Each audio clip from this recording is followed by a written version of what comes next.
and dads and frustrations with the project. They have come together with, I think, a fantastic presentation that I'm going to present to you now.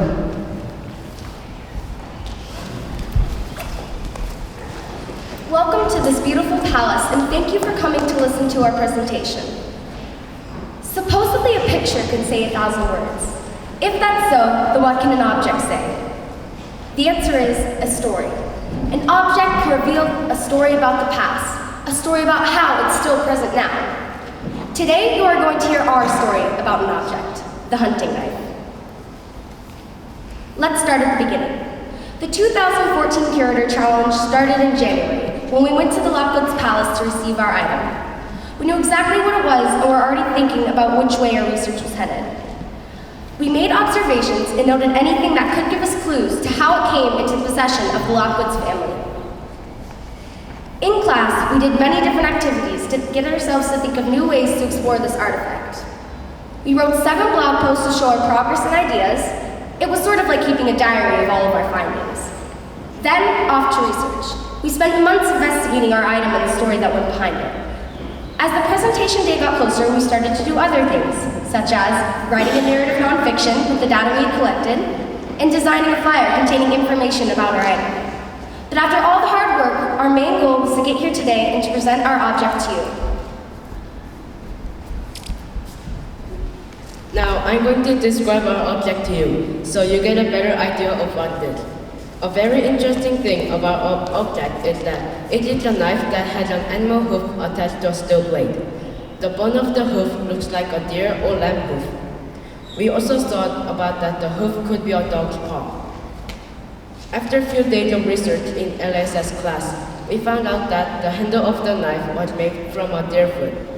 On the knife blade. After that, we started calling our object a deerfoot hunting knife. Our knife weighed 450 grams, it's 25.5 centimeters in length, and 18 centimeters wide. On the very top of the handle, we think there's a bit of gold because the fitting is gold in color. Therefore, we think this knife belonged to a Lobkowicz family. On the knife blade, there are some letters and numbers. Most of the letters are not clear, however, it is possible to read. The words say, Gassi Still Wondorf. Our group believes that the Gassi Still Wondorf is the company that produced the knife. But, however, we could not find a company with the name or similar name.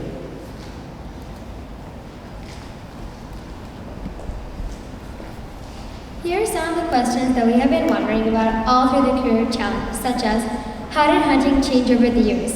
What was the purpose of hunting, and what was the roles of noblemen? Who used this knife, where, and when? All through the Curator Challenge, we have been researching in different books, websites, and databases in order to find more information about our object. Behind me is a screen recording showing how Julia found the first bit of information about our knife, the hunting knife.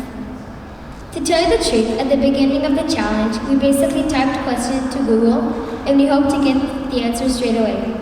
However, we realized there were coming several dead ends. Therefore, we brainstormed some key terms and ideas about the knife. About 4 months after the challenge started, we went on 2 project days to 2 historical exhibitions. In both project days, we have been asked to wonder about these 3 essential questions. How and why do objects reveal how people lived in the past? How do we understand how humanity has changed over time? And how does our use of materials and objects impact us? Even after the project days, our group kept wondering about these 3 essential questions, and we wondered, can there be a way we can return them back to our knife? Therefore, after wondering and wondering, we came up with 3 main themes of the knife: hunting, noblemen, and knights. After returning from the project days, we emailed Mr. Badi, who is the curator at Lobkowicz Museum in the Armory Room. We think that our knife belongs in the Armory Room because all the weapons that the Lobkowicz family has used are on display there. Mr. Badi thinks that the purpose of hunting was knife train battle skills. However, a big conflict has appeared in our heads straight after we emailed the professional hunter who comes from another noble family, Mr. Colorado Mansfeld. Mr. Colorado Mansfeld thinks that the purpose of hunting was to keep the balance between animals and fruits to vegetables. Therefore, we had to research again, including double-checking Mr. Batty's response to check if we understood his response clearly.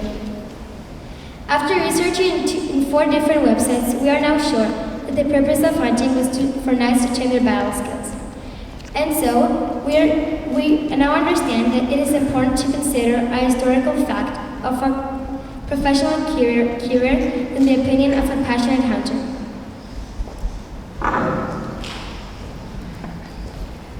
So the things I'm going to talk about are hunting, the role of noblemen, and the social levels. The people who lived in the early modern period were divided into different social levels. There were the serfs, the peasants, the vassals, which were the knights, the nobles, and last, the monarchs, and the clergy. Only nobles and knights really had the time to hunt, because everyone else had to work. So imagine being the one of the only 240 people who could hunt in a town of around 8,000 people. In addition to noble hobby, hunting during the early modern period was a source of food and a practice for warfare. These knights hunted. And now I'm going to talk about hunting. There were many techniques to hunt during the early modern period. The most popular technique of hunting was par force de chiens, to slay enemies by force with dogs. With this technique, hunters with their hounds chased the prey until the animal was exhausted. Here's a quote from the Academia.edu University. After a long chase in which the hardier will probably double back on his own tracks and through the streams to try to hide his scent, the dogs will surround him as he heaved in exhaustion and hold him at the bay. The lord and his company would arrive and one of them would spay the hardier with his sword. The horse would blow the mort in celebration. This quote talks about the part when the big hardier would have been cornered by hounds. Just imagine a huge hardier in the closest corner near you, in front of you, and you still have 25 centimeters hunting knife in your hand, and your dog's near you. You could die really easily if the hardier started running towards you. Hunters died often during this situation. For example, Richard of Normandy, second son of William the Conqueror, was mauled by hardier while he was hunting. If the hunter had a flock, he would survive. So in that case, while the dogs would be barking at the animal, the hunter would have taken 2-3 slow steps towards the hardier. Then the hardier had no way to escape. Quickly, the hunter would have moved his hunting knife into the deer's body. The hardier was dead. This part of the hunt was called the bay. Another hunting technique was called falconry. In falconry, hunters of birds, like falcons and eagles, fly to find an animal. Later, the eagle or the falcon would be chasing a smaller bird or a smaller animal. Only when the falcon is flying really fast, then they hit the prey with their body to damage them. If the prey survived and didn't die from the falcon, the hunter would kill it with his knife while the animal was on the ground. As you can see, in both of these types of hunting, the hunting knife was really useful for the hunt. The hunter most likely wanted to show off the deer food knife as a trophy and proof of his hunting ability. A deer food knife could also show a personal social level because if it was made with fine metals, it probably belonged to a noble. In the early modern period, there were absolutely no laws about hunting except for one, and that is that only noblemen could hunt. Monks, serfs, and peasants were forbidden to hunt, and guess what? The percentage of noblemen in an early modern period was only 2%. Hunting has changed drastically over time. There are many more laws that you have to follow today. Today, every hunter must have a hunting license with tags for the species you plan to hunt.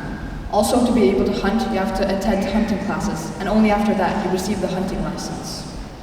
Another one is that it is illegal to shoot an animal while you're on a vehicle. Hunters also must wear a fluorescent orange vest before they go hunting, and it must be visible from all sides. The next law is that there are specific guns and weapons to hunt certain animals. For example, deer can only be hunted with a 24 caliber rifle and a 6mm center fire. Deer also must be hunted with a 20 to 10 gauge shotgun. This shows a lot of development and changes in deer hunting over time. During the early modern period, the technology of weapons wasn't so advanced, so there weren't many laws about the weapons that you could use. The way that people hunted during the early modern period changed a lot over time. For example, people today use tree stumps where they were safe from deadly animals. And in the early modern period, people had to chase the animal down and fight it themselves. The final thing that we see today is that everyone who has a hunting license could hunt, but in the early modern period, only noblemen could hunt because they owned the land. Knights. When a boy was born in a noble household, he had to train to become a knight. When this boy turned 7, he became a page. Pages learned how to hunt, ride horses, behave properly, handle hawks, dance, play chess, and they also learned about music and the arts. When this young page turned 14, he became a squire. Squires practiced fighting in the jousting grounds, and they also hunted. Once the squire was approved of having the expected skills a knight was supposed to have, he was knighted. Just like pages and squires, knights also hunted. But knights hunted to improve battle skills, such as tracking skills, weaponry skills, and horseback riding. All pages, squires, and knights had to follow a code, the code of chivalry. In the Middle Ages, the code of chivalry was also known as the code of behavior for the knights and the noblemen. It was the way knights and noblemen could test their honor. The code of chivalry consisted of rules such as protecting the weak and defenseless, keeping faith, respecting the honor of women, and speaking the truth at all times. The code of chivalry wasn't exactly a law, so whoever didn't follow it wouldn't get punished, since it was just a model for how knights and noblemen should have behaved.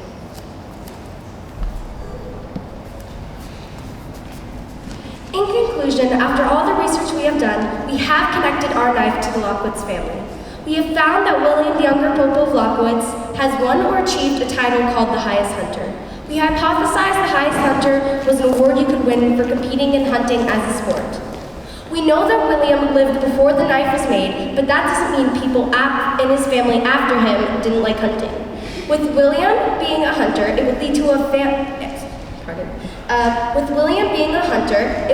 a logical conclusion that the Lobkowicz family carried on the tradition of hunting, as did most noble families. This is how we feel the knife is connected to the Lobkowicz family.